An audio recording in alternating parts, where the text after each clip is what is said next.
তারা একটি কিতাব নিয়ে গ্রামে গঞ্জে যাচ্ছে, জান্নাতের টিকিট নাকি তারা বিক্রি করতে চায়। নাউজুবিল্লাহ মিন যালিক। শহীদ রাষ্ট্রপতি জিয়া রহমানের নাম নিলে প্রতিদিন ব্যস্ত দিচ্ছে, আমি বিশ্বাস করি।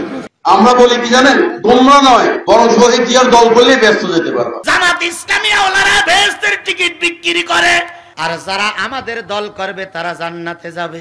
এবার বলুন তো, জামাতের কোন নেতা যদি এ কথা বলে থাকে, একটা নেতা আপনি দেখাই দেন যে জামাতের কোন নেতা কর্মী বলেছে আমাদের দল করলে জান্নাতে যাওয়া যাবে। এমন কোন কথা কি কোন নেতা কর্মী বলেছে? আমাদের ভোট দাও, আমাদের চাঁদা দাও, আমরা জান্নাতের টিকিট দেবো, এমন কেউ বলেছে? বলার অধিকার আমাদের নেই। কারো জান্নাত কার হাতে? তুমি জামাত ইসলাম কি করে জান্নাত দেবা? তবে হ্যাঁ, ইসলামী দলের ভিতরে থাকলে আল্লাহ যদি নাজাত দেয়, তুমি ওই দলের কর্মী, তুমিও নাজাত পাবা। শহীদ রাষ্ট্রপতি জিয়া রহমানের নাম নিলে প্রতিদিন ব্যস্ত দিচ্ছে, আমি বিশ্বাস করি। জিয়াউর রহমানের নাম নিলে জান্নাত যাওয়া যাবে, তুমি কোথায় পেয়েছো?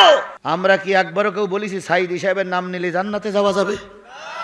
আমরা কি বাংলাদেশের কোন বক্তা বলেছি জামাত ইসলাম করলে জান্নাতে যাওয়া যাবে? আর উনি স্পষ্ট বলতেছে জিয়াউর রহমানের নাম নিলে জান্নাতে যাওয়া যাবে।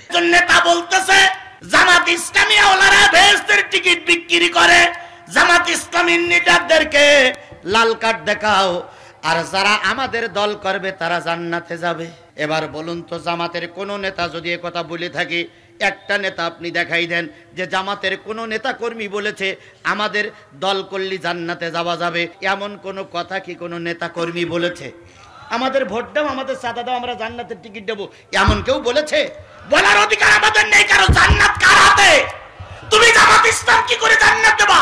তবে হ্যাঁ, ইসলামী দলের ভিতরে থাকলে আল্লাহ যদি নাজাত দেয়, তুমি ওই দলের কর্মী, তুমিও নাজাত পাবা। এ কথা আমরা বলতে পারি, কিন্তু তুমি জামাত ইসলামের নাম লিখাইয়ে বিড়িয়ে টানবা, সিগারেট টানবা, মাল টানবা, আর তুমি বলবো আমি জমাত, আমি জমাত। তোমার মতো জমাত আমাদের দরকার নেই। কথা বলে ঠিক না ঠিক? অনেকগুলো মামলা দিয়ে এখন অনেকেই জমাত সেজেছে। জমাত সেজেছে না? আওয়ামী লীগের লোক জমাত সেজেছে, অন্যান্য দলের থেকে জমাত সেজে। জমাত আপনি সাজতে পারেন, কিন্তু জামাত ইসলামে আসতে গেলে জামাতের রুল এবং নিয়ম মেনে চলা লাগবে। বিএনপিতে আসতে গেলে বিএনপির রুল এবং নিয়ম মেনে চলা লাগবে। বিভিন্ন জায়গায় চাঁদাবাজি চলছে না? চলছে না? যে দলেরই লোকে চাঁদাবাজি করুক, সেই দলের লোকদের থেকে হুঁশিয়ার, সে যে দলই হোক। আমরা কোন চাঁদাবাজি দলকে দেশের জাতীয় সংসদে দেখতে চাই না। আমরা কোন লুটের দলকে দেশের সংসদে দেখতে চাই না। আমরা চাই চাঁদাবাজ মুক্ত, দুর্নীতি মুক্ত একটা ইসলামী পরিবেশ। আর সেই পরিবেশ উপহার দিতে পারে একটা ইসলামী দল। সেই দলের কর্মী আপনি যদি হন, আর যদি নিয়ম কানুন মেনে চলেন, আল্লাহ যদি দয়া করে ওই দলকে মাফ করে দেয়, আপনি হয়তো মাফ পেয়ে যাবেন। কিন্তু এ কথা বলার অধিকার কারণ নেই যে আপনি জামাত ইসলাম করলে জান্নাতে যাবেন। জান্নাত দেবার মালিক কে? কিন্তু কিছু কিছু লোক, বিএনপির এক নেতা বলেছে বিএনপি করলে জান্নাতে যাওয়া যাবে। ভাই, জান্নাত মামুর বাড়ির ডাইল না যে 2 চামচ বেশি করে খাওয়া। জিয়াউর রহমানের নাম প্রতিদিন একবার করে নেবা, জান্নাতি হবা। দেখেছেন না? দেখেছেন না? দেখেছেন না? এখানে বিএনপির নেতারা আছে, বলুন তো এই কথাটা উনি ঠিক বলেছে না বেঠিক বলেছে? বলেন, উনি ঠিক বলেছে না বেঠিক বলেছে? জিয়াউর রহমানের নাম নিলে জান্নাত যাওয়া যাবে, তুমি কোথায় পেয়েছো? আমরা কি একবারও কেউ বলেছি সাইদি সাহেবের নাম নিলে জান্নাতে যাওয়া যাবে?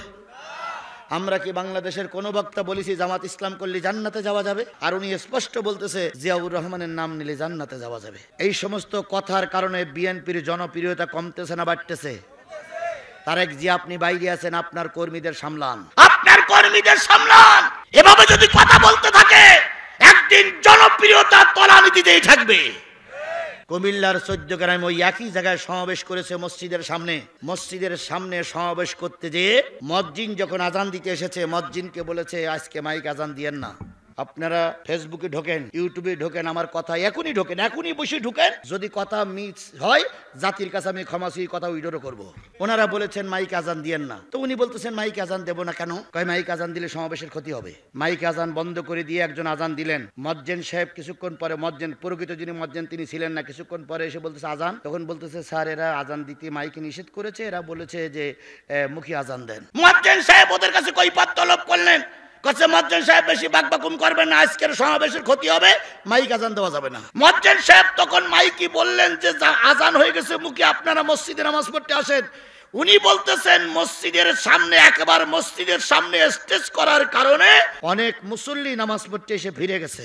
আপনাদের কাছে আমাদের প্রশ্ন, সকলের কাছে প্রশ্ন, মসজিদের আজান বন্ধ করে আপনাদের সমাবেশ পালন করতে হবে, এ অধিকার আপনাদের কে দিল? এটা মুসলমানের দেশ, এটা কোরআনের দেশ। আপনারা এখনো পাওয়ারে যাননি, তার আগে যদি আজান বন্ধ হয় জাতি কি মনে করবে? জাতি কি মনে করবে? জাতি কি মনে করবে? আমাদের একটা মিথ্যা অপবাদ দিয়ে দেয়, আমরা নাকি বলি বাংলাদেশ জামাত ইসলাম যারা করে তারা সব জান্নাতে যাবে। মিথ্যা কথা, বাজে কথা, বেফায়াত কথা। কে বলেছে বাংলাদেশ জামাত ইসলাম করেন আপনি নামাজ পড়েন, আপনি কে জান্নাতে নিয়ে যাবে? কারা তো দায় পড়েছে? বাংলাদেশ জামাত ইসলাম করে আপনি গুন্ডামি করেন, আপনার কে দায় পড়েছে যে জামাত ইসলাম আপনার জান্নাতে নিয়ে যাবে? আপনি বাংলাদেশ জামাত ইসলামের নাম করে আপনি চাঁদাবাজের সঙ্গে জড়িত, কে আপনাকে জান্নাতে যাবে? কে বলেছে আপনি জান্নাতে যাবেন? আপনি বাংলাদেশ জামাত ইসলামের একজন কর্মী, সুদীর কাছ থেকে আপনি বিরত থাকতে পারেন নাই। আপনি বাংলাদেশ জামাত ইসলামের কর্মী, আপনার আচরণে আশপাশের লোক খুশি না, আপনাকে জান্নাতে নিয়ে যাবে। কে বলেছে? কোন বিয়াদব বলেছে যে আপনাকে জান্নাতে নিয়ে যাবে?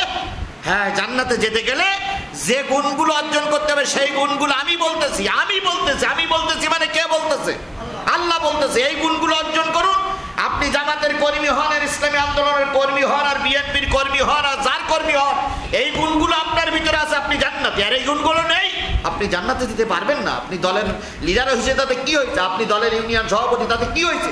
আমার ভাইরা, একদল মানুষের অন্তর আর চেহারা কি দিয়ে পোড়ানো হবে? আরো জোরে বলেন, কি দিয়ে পোড়ানো হবে? ইয়াকুলুনা ইয়া লাইতানা আতানাল্লাহ ওয়া আতানার রাসূলা। এই দিন ওরা বলবে, আল্লাহ, আমরা যদি আল্লাহর আনুগত্য করতাম, রাসূলের নেতৃত্ব মেনে চলতাম, তাহলে আজকে আমাদের দোজখে যাওয়া লাগতো না। তাহলে আল্লাহরে যারা মানবে না, রাসূলকে যারা মানবে না, তারা যাবে কোথায়? জোরে বলেন, আরো জোরে বলেন। সেদিন একদল মানুষের চেহারার অন্তর দিয়ে পোড়াই দেওয়া হবে একটাই কারণে, আল্লাহ এবং রাসূলকে না মানার জন্য। তাহলে আজকে থেকে আমরা নিয়ত মানবো, যেই দলে আল্লাহ এবং রাসূল আছে সেই দলে থাকবো, যে দলে আল্লাহ এবং রাসূল নাই সে দলে আমরা থাকবো না, ইনশা। আরো জোরে বলেন ইনশা। 1 নম্বর আয়াত শেষ। 2 নম্বর, ওয়াকালু রাব্বানা ইন্না আতানা সাদাতানা ওয়া কুবরানা ফাআদাল্লুনাস সাবিলা। হে আমাদের রব, আজকে আমরা জাহান্নামে ফুটতেছি, আজকে আমরা দোজখে ফুটতেছি। আমাদের পথভ্রষ্ট করেছে 2 গ্রুপ। কয় গ্রুপ? ভালো করে খেয়াল করেন, কয় গ্রুপ? তাহলে কয় গ্রুপ পথভ্রষ্ট করে? এক হলো নেতা, আর এক হলো মুরব্বী। এক হলো কি? নেতা, আর এক হলো মুরব্বী। এই 2 গ্রুপই মানুষের পথভ্রষ্ট করে। অতীতের জীবনগুলো আমরা দেখেছি, এক নেতার এক মুরব্বীরা আমাদের পথভ্রষ্ট করেছে। বিগত দিনে আওয়ামী লীগ কেউ করুন আর না করুন, আপনাকে জোর করে আওয়ামী লীগ করতে হয়েছে। চাকরি বাঁচানোর ভয়ে, ব্যবসা টিকানোর ভয়ে আপনাকে আওয়ামী লীগ করতে হয়েছে। আর একদল লোক মুরব্বীর অনুসরণ করত, বিশেষ করে কিছু টুপিওয়ালারা বলতো এটা মুরব্বীরা বলেছে, এটা মুরব্বীরা করতে নিষেধ করেছে, মুরব্বীদের কথা বলে আপনি এই কাজগুলো করতেন। তাই আল্লাহর দরবারে এই জাহান্নামীরা বলবে, আল্লাহ, মুরব্বী আর দলপতিরা আমাদের পথভ্রষ্ট করেছে। এই জন্য দলপতি যদি ভালো হয়, মুরব্বী যদি ভালো হয়, আপনাকে আল্লাহ জান্নাতে যাওয়ার সুযোগ করে দেবে। মুরব্বীরাই পথভ্রষ্ট করে, কথা বলেন ঠিক না বেঠিক? এই জন্য নেতা আগামীতে বাছাই করতে হবে। নেতা বাছাই করে যদি ভালো নেতা বাছাই করেন, তাহলে আগামীতে আপনি সুফল পাবেন। এবার আমাদের আব্দুল খালেক সহ 4 জন নেতা সামনে ভোটে দাঁড়াবে। কয়জন? 4 জন। এই 4 জন নেতা এসে বলবে, আমার ভোট দেন, আমি দেশের এই করব সেই করব। আপনারা বলবেন ঠিক আছে, আপনারে ভোট দেওয়া হবে। আগামী কালকে মাগরিবের ওয়াক্তে আসেন, নেতারা দাওয়াত করবেন, ওই ভোমরার স্থলবন্দর মসজিদের মাগরিবের নামাজ পড়াতে দেবেন। মাগরিবের নামাজ পড়াতে দেবেন।